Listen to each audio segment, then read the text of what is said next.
Hello everyone and welcome to my third video teaching. In this one we're going to learn how to control both virtual and analog instruments through movement with the use of TouchDesigner, Ableton Live and a Kinect camera. I have experimented with this technique in the past and quite a few of you asked for a more in-depth explanation, so here it is. Let's give it a go. So first of all, we are going to need to use the amazing TDAbleton package, which you can find right here in the palette under TDAbleton. So let's delve in it. First of all, we are going to make use of the Kinect CHOP chain that I have already used in the theremin tutorial a couple of months ago. We are going to make use of the Kinect CHOP again, which is translating, not right now, which is translating the movements of my body into numeric values, which are going to be sent into our Ableton session. For the purpose of this video, I'm going to just use my hands and its corresponding values, that being the 3 axes of each of my hands, the X, Y, and Z axis. And we are going to make use of them through the select CHOP.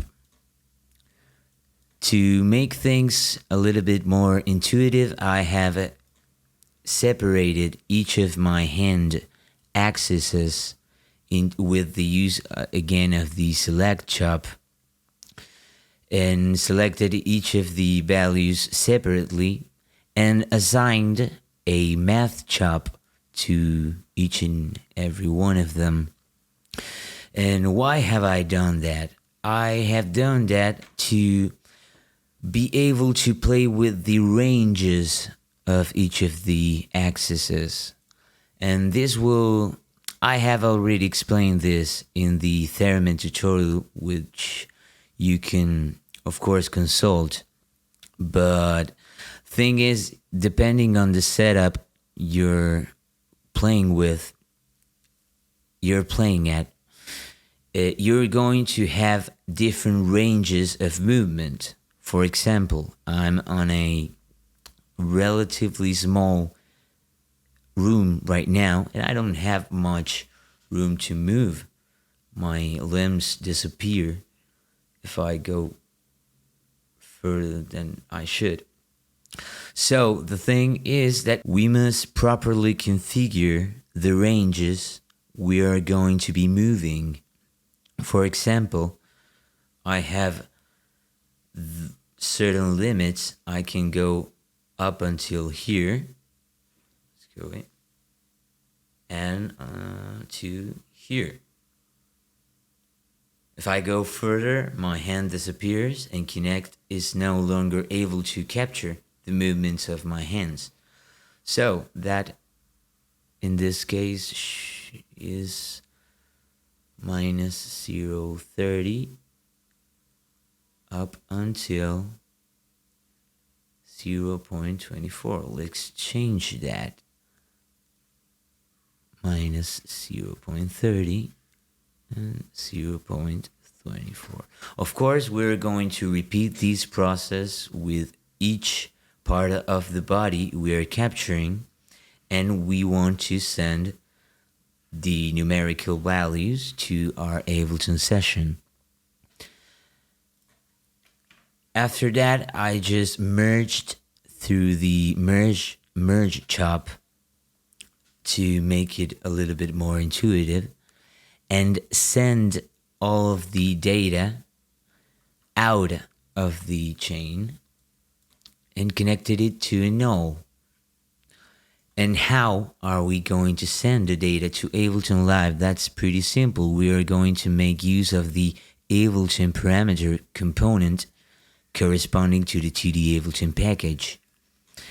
Let's press B, and this will depend on how you got your TouchDesigner session organized, but I have organized it like this. This corresponds to my left hand, this corresponds to my right hand, this column, the y-axis, and this column, the x-axis.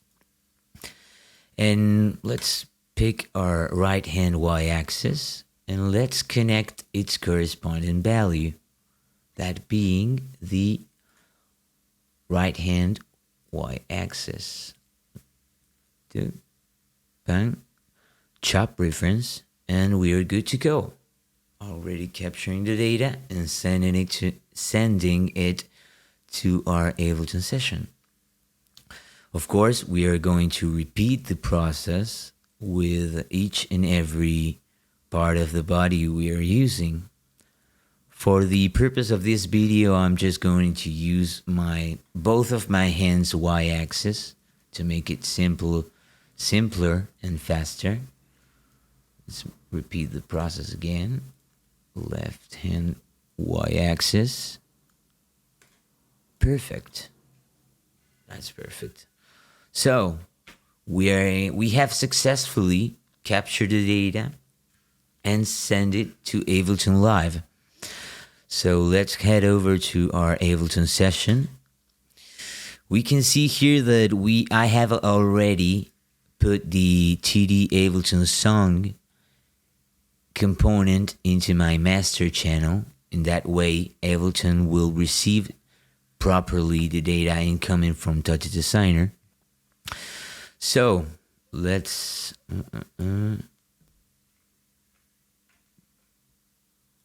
right. So let's pick a BST to play with.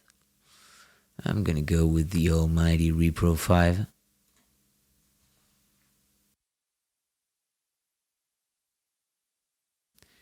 You guys can't probably see on the screen the Repro 5 screen because I don't have my OBS properly configured to do so.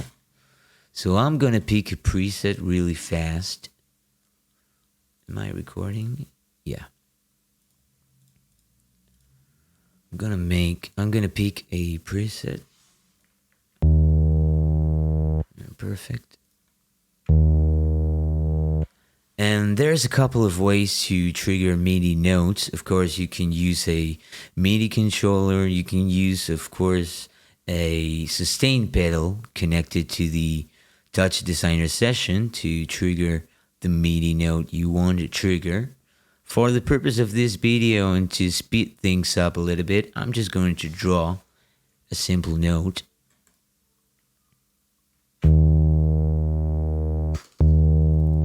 Perfect.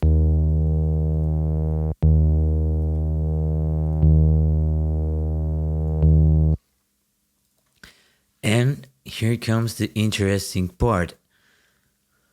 We are going to send the data incoming to the TouchDesigner session into our Ableton session, and we're going to play with certain parameters that we want.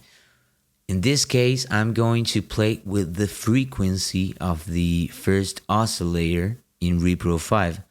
And to do so, we will need to have it in this section right here. So let's click Configure, and I'm going to click the first oscillator frequency knob. We can see that it's already in here, and in this way, TouchDesigner will properly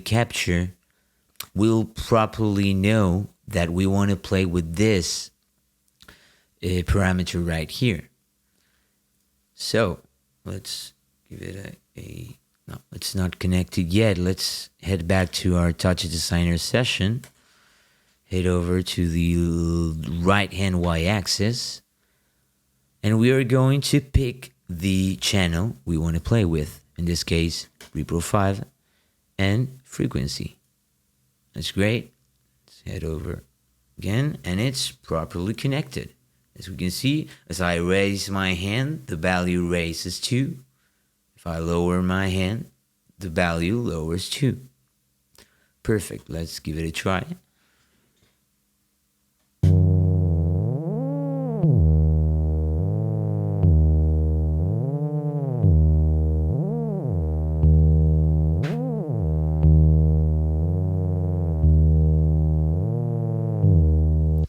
Perfect. We have successfully captured the data, sent it to Ableton Live, and we are now playing with movement.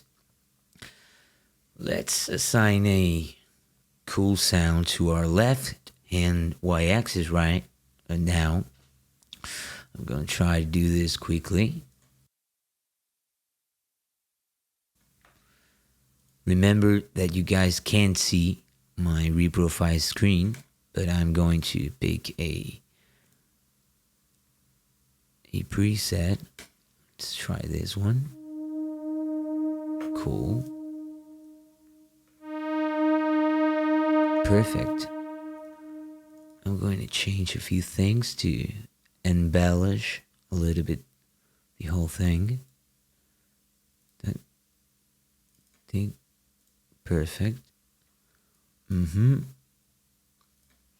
let's add a little bit of saturation to the whole thing to make it sound a little bit nicer.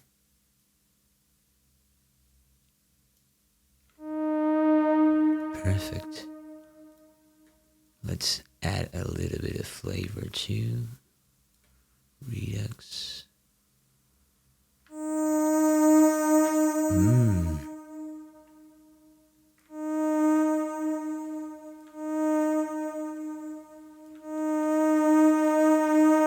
Oh, that's cool. Let's copy and paste this to our previous Reverb 5. And I'm going to repeat the exact same process. I'm going to click configure. I'm going to click the first oscillator frequency knob. It's already here. Perfect. And I'm going to head over to my TouchDesigner session. Going to pick my left hand y-axis again. Going to pick the corresponding channel in Ableton Live frequency, and we're good to go. Let's test it. To copy and paste this. Going to